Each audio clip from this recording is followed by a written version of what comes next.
coronavirus bi duggee ci réew mi ba léegi njàqare am na ci biir askan wi waaye yàgg nañoo ànd di xeex ay jàngoro ci biir réewum Sénégal ni ay jàmbaar.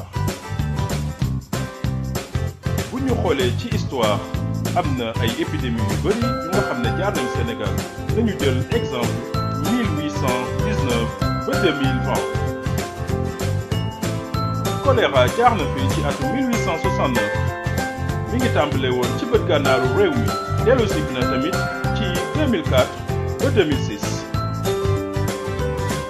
ginnaaw loolu jàngoro ji ñu woy pestam agsi na Sénégal ci 1912 ba 1918 ba taxoon ñu tëj askan wi ba kenn dootul génn maanaam confinement. village yu bëri ci jamono boobu ci lañu gente.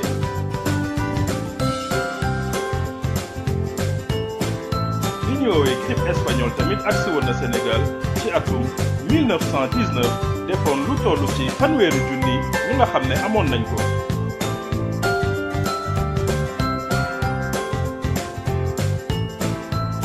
kon na xel yi dal ndax dinañ ci génnaat ci corona bi bu soobee Yàlla.